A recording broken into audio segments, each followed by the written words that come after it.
Okay, usong-uso po ngayon sa mga Pilipino yung mga Japanese foods. Pero paano nga ba natin malalaman kung authentic yung pagkakaluto ng mga Japanese products o mga pagkain mula sa Japan? At para pag-usapan po yan, kasama po natin ngayong umaga dito sa Good Morning Boss si Mr. Katsuyuki Nakata, President ng Daisho Global, at ang kanyang interpreter for today, Mr. Yoshihiko Hara, Regional Director ng Saikosha, at syempre ang restaurant manager at ng Canava Enterprise na si Mr. Carlo Banyares. Sir, magandang umaga po. Ano po, sir? おはようございます。 Okay. So, pag-usapan po natin na uuso na ngayon ng Japanese food dito sa Pilipinas, maging noong pa man. Pero anong ino-offer ng Ramen Daisho na kakaiba sa iba pang mga Japanese restaurants? Sir, ang Ramen Daisho kasi we are specialized in making and offering ramen, Japanese ramen here in the Philippines. And of course, beside from ramen, meron kami mga side dishes like karage, ebi fry, and others. So sa mga boss natin na hindi pa nag-aalmusal, kung makikita nyo po, ito po ay authentic Japanese ramen na mula sa Ramen Daisho. Sir Nakata, what is the difference of this ramen compared to other ramen? その他のラーメンに比べてこれは何が違うんですか？いろいろなラーメンが日本にはあります。 There are many kinds of ramen in Japan, but ただ当社のラーメンは本当に日本と同じ味、同じものを使って作ってます。 we are giving to our clients exactly same with Japanese quality of ramens. So this is a authentic Japanese ramen. これが本物の日本のラーメンということでよろしいですか？そうですね。 Yeah, that's right. This is authentic. Do you think Filipinos would love this dish? フィリピン人がこれを食べて、フィリピン人がこれを愛してくれますか？そうなることを願ってます。 We are hoping that Filipino people will love our noodles. So far, sa may restaurant ng Ramen Daisho, paano tinatanggap ng mga Filipino ito? Ito po ba yung malakas na ngayon sa sa bentahan ninyo? Yes, I think so, sir. Kasi recently, nauuso nga or lumalakas yung mga ramen houses or ramen stations dito sa Pilipinas. So that's why nabuo ang Ramen Daisho to offer ramen, an authentic Japanese ramen to the Filipinos. Anong kaibahan sa pagpe-prepare ng ramen na ito compare sa iba nyo pang mga dishes? Bakit siya naging talagang lasang Japanese? Ayun. All of the ingredients kasi, sir, are authentic products from Japan. So that's why, pati yung mismong lasa niyan, yung pinaka-result ng mismong ramen is very authentic. So kapag may mga Japanese people or Japanese na mga nationals, diyan din pumupunta sa Ramen Daisho. Pardon, sir? Yes, kung may mga Japanese na nationals na nandito sa may Metro Manila ngayon, doon din pumupunta sa may Ramen Daisho. Yes, sir. Not only Japanese, also Koreans, Chinese, and syempre mostly Filipinos. Other than Japanese ramen, can you tell us more about kung ano yung mga ino-offer pa ng Ramen Daisho? Yes, sir. This is our very famous miso ramen. So, bukod po dito sa miso ramen, we are also offering sho ramen, which is sea salt base. Shoyu ramen, the soy sauce base. And our popular ramen, which is the tonkotsu ramen from pork bone marrow. So, tonkotsu ramen, can you tell us more about tonkotsu ramen? 豚骨についてちょっとお話を伺ってもよろしいですか？どういうラーメンになりますか？豚骨ラーメンというのは出汁を豚の骨で取るんですね。 Tonkotsu ramen means we get those broth from pork bone marrows. でほとんどのラーメン屋さんで豚骨ラーメンっていうとその豚骨のベースのそのタレで作ってる。 Most of the restaurant here in the Philippines, they only use the sauce which contains pork. But Ramen Daisho, they're using actual bone marrow to make these ramen noodles. Well, sir, can you tell us more about other products that you can offer その他レストランで提供している from Ramen Daisho?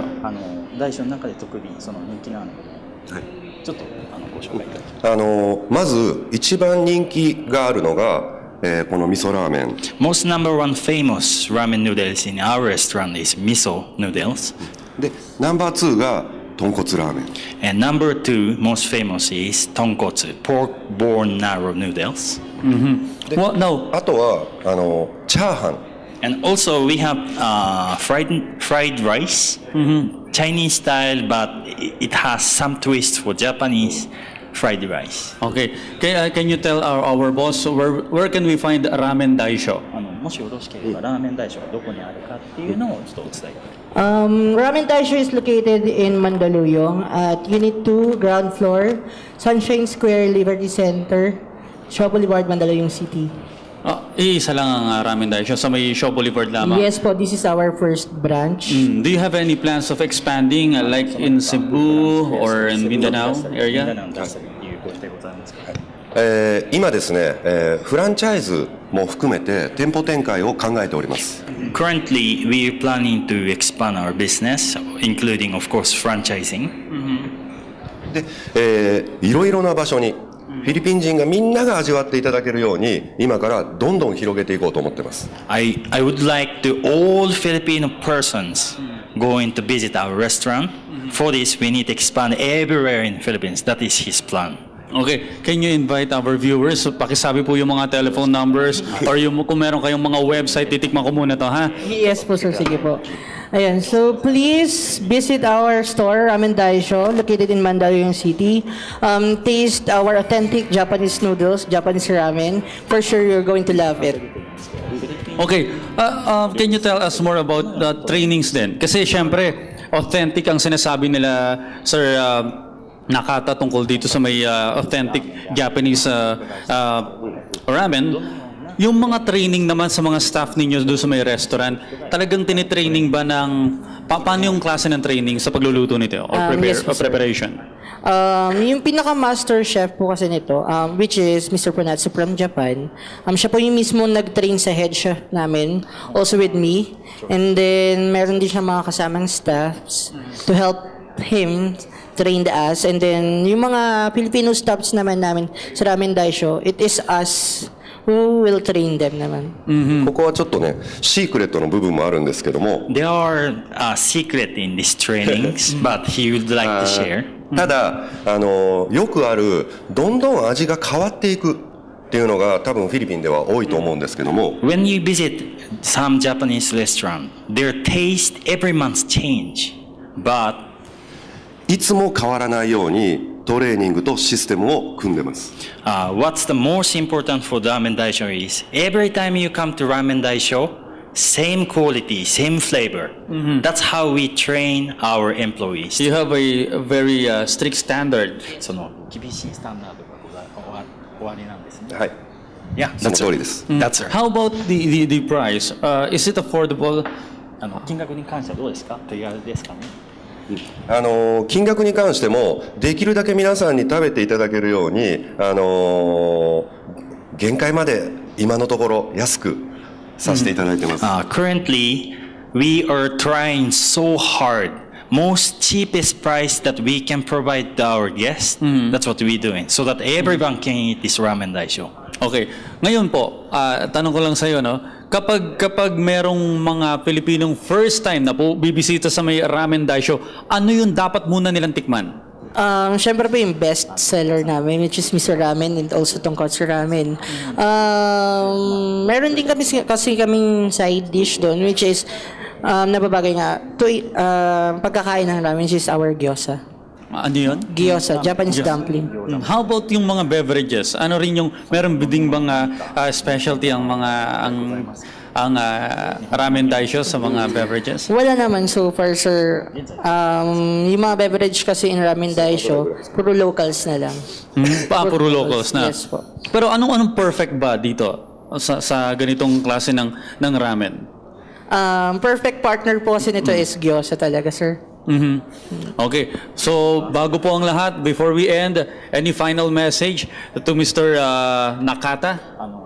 これでちょっと終わってしまうんですけれども、何かメッセージ一言お願いいたします。今からですね大小ラーメンが皆さんのお住まいのとこであるとか会社の近くにどんどんできていくと思いますんで、その時はどうぞよろしくお願いいたします。 Please visit us, because we're going to expand the entire Philippine continent. and which is near your home, near office, your neighbors. That's why if you visit us, please visit us. Okay, do you have any phone numbers or email or website? Yes po, you can like our Facebook page, Ramen Daisho. And also, you can contact us at number 7740036. Okay, maraming salamat. Napakasarap pong authentic Japanese ramen. Muli po nakasama po natin si Mr. Katsuyuki Nakata, President ng Daisho Global, at ang kanyang interpreter for today, Mr. Yoshihiko Hara. And of course, ang owner din at from Canava Enterprise, Mr. Carlo Banyares. Maraming salamat po. Thank you, sir. Mga boss, tikman nyo po ito. Yung mga naghahanap ng authentic Japanese ramen, tikman na. Pumunta lamang po sa may Ramen Daisho. Hanapin lamang po yan